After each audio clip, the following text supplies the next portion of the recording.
अब हम देखने की कोशिश करते हैं कि वो कौन से ऑर्गेनिज्म हैं जो अमोनिया के रूप में अपने टॉक्सिक प्रोडक्ट्स को एक्सक्रीट करते हैं। वो कौन से ऑर्गेनिज्म हैं, वो कौन से लाइफ है जहां पर यूरिया के रूप में अपने नाइट्रोजनस वेस्ट प्रोडक्ट को रिलीज किया जाता है। कौन है जो यूरिक एसिड के रूप में अपने नाइट्रोजनस वेस्ट प्रोडक्ट को रिलीज करते हैं। मेरा आपसे रिक्वेस्ट है कि जितनी चीजें मैं आपको बताता जा रहा हूं उसको साथ ही साथ आप उसे नोट करते जाएं, क्योंकि टाइम नहीं है और क्लियर है सारी चीजें, तो इसलिए इसको फास्ट करें और मैं टू द पॉइंट रहूंगा और मेरी कोशिश है कि लगभग मैक्सिमम क्वेश्चंस आपको कवर करा दिए जाएं। तो चलिए देखते हैं सबसे पहले हम अमीनोटेलिज्म के बारे में। अमोनोटेलिज्म का मतलब ये वो लाइफ जहां पर अमोनिया के रूप में नाइट्रोजनस वेस्ट प्रोडक्ट रिलीज किए जाते हैं। इनमें नाइट्रोजन को रिलीज करने के लिए वाटर की बहुत बड़ी मात्रा की जरूरत होती है। ये एक्वेटिक लाइफ में होता है। आप ये बिल्कुल ना सोचें कि अमोनिया चूंकि डायरेक्ट रिलीज किया जा रहा है इसलिए ये लोअर लाइफ यानी इनवर्टिब्रेट्स में ही, और इनवर्टिब्रेट्स के केवल लोअर जो अमीबा या फिर पोरीफेरा में ही सिर्फ संभव है, ऐसा नहीं है। ये हायर एनिमल्स तक, थोड़ा हायरार्की में अगर हम आगे बढ़ते हैं तो वहां तक भी पॉसिबल है। इसकी बेसिक नीड ये होती है कि यहां पर पानी की रिक्वायरमेंट ज्यादा होना चाहिए, क्योंकि अमोनिया का जो टॉक्सिक इफेक्ट है वो ज्यादा है, इसलिए इसको डिफ्यूजन के द्वारा बाहर निकालने की जरूरत पड़ती है। तो हम देख सकते हैं कि जब हायरार्की में जब हम देखते हैं कि बोनी फिशेस भी जो एक्वेटिक लाइफ में हैं उनके लिए कोई बहुत बड़ी दिक्कत नहीं है पानी की, तो वो भी अमोनिया के रूप में अपने नाइट्रोजनस वेस्ट प्रोडक्ट को रिलीज करते हैं। एक्वेटिक एम्फीबियंस में भी ये बात देखी गई है, ये एक्वेटिक इंसेक्ट्स में भी देखी गई है। जबकि आप देखेंगे नॉर्मली इंसेक्ट्स यूरिक एसिड के रूप में अपने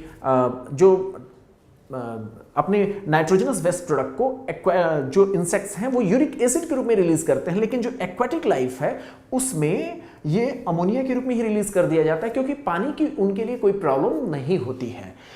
फिशेस में जैसे अभी हमने आपसे बात किया था, फिशेस कैसे रिलीज करते हैं, अपने गिल सरफेस से रिलीज करते हैं। कैसे? डिफ्यूजन के द्वारा। और करते क्या है, ये अमोनियम आयन के रूप में अपने इस नाइट्रोजनस वेस्ट प्रोडक्ट को रिलीज करते हैं। अब दूसरा है हमारा टारगेट यूरियोटेलिज्म।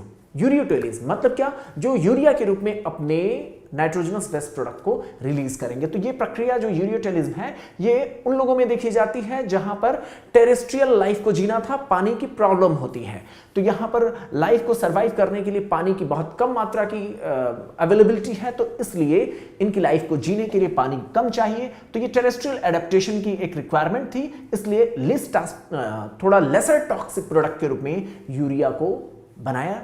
और इसमें हम देखते हैं कि टेरेस्ट्रियल जो एम्फीबियंस हैं, जबकि एक्वेटिक एम्फीबियंस के बारे में जब हम देख रहे थे तो हमने देखा कि वो अमोनिया के रूप में रिलीज करते हैं, जबकि टेरेस्ट्रियल जो एम्फीबियंस हैं वो यूरिया के रूप में रिलीज करते हैं। यहीं पर एक चीज मैं आपको बता दूं, कई बार थोड़ा सा एक स्टेप ऊपर आपको पता होना चाहिए। एनसीईआरटी के ही सारे एग्जाम्पल्स हमने लिए हैं, लेकिन अगर आप इस चीज को देखें तो टैडपोल लार्वा चूंकि वो पानी में होता है तो उसके लिए ज्यादा दिक्कत नहीं होती, तो अमोनिया के रूप में अपने नाइट्रोजनस वेस्ट प्रोडक्ट को रिलीज करता है। जबकि जब हम फ्रॉग की बात करते हैं तो वो यूरिया के रूप में रिलीज करता है। तो ये टेरेस्ट्रियल एम्फीबियंस में यूरिया के रूप में नाइट्रोजनस वेस्ट प्रोडक्ट रिलीज होते हैं। मैरीन फिशेस, पानी तो है लेकिन वो ऐसा पानी है जिसे वो यूटिलाइज नहीं कर सकते हैं, तो इसलिए मैरीन फिशेस भी यूरियोटेलिज्म यूरिया के रूप में अपने नाइट्रोजनस प्रोडक्ट को शरीर से बाहर करते हैं। मैमल्स, हमारे जैसे लोग क्या करते हैं, यूरिया के रूप में अपने नाइट्रोजनस वेस्ट प्रोडक्ट को शरीर से बाहर करते हैं। जो एयर में होते हैं उनके लिए और भी दिक्कत होती है, तो उनके लिए नेचर ने क्या किया, इसको लिस्ट टॉक्सिक प्रोडक्ट में कन्वर्ट किया और उनमें यूरिकोटेलिज्म की प्रोसेस देखी जाती है। मींस ऐसा यूरिकोटेलिज्म, इसमें क्या होता है, यूरिक एसिड के रूप में नाइट्रोजनस प्रोडक्ट को कन्वर्ट किया जाता है, जिसमें रेप्टाइल्स जो एयर में होते हैं जहां पानी की काफी कमी होती है, बर्ड्स, लैंड स्नेल्स। आप देखेंगे स्नेल्स, जबकि नॉर्मली क्या होता है, स्नेल्स पानी में होते हैं, लेकिन लैंड स्नेल्स में क्या होगा, यूरिकोटेलिज्म। इंसेक्ट्स जो एयर में होते हैं, तो इनके लिए ये यूरिक एसिड के रूप में नाइट्रोजनस वेस्ट प्रोडक्ट रिलीज किया जाता है। तो इस तरीके से जितने एग्जाम्पल्स हैं आप उसको याद कर लीजिए, क्योंकि यही एग्जाम्पल केवल आपसे पूछे जाएंगे। इसके बाद हम डिस्कस करेंगे कि किस तरीके से नेचर ने कोशिश किया कि इनके नाइट्रोजनस वेस्ट प्रोडक्ट को शरीर से बाहर किया जाए। कैसे हुआ, इवोल्यूशन के दौरान किन किन ऑर्गन्स का इस्तेमाल किया गया, तो उसका भी हमें एक छोटा सा ओवरव्यू लेना जरूरी है।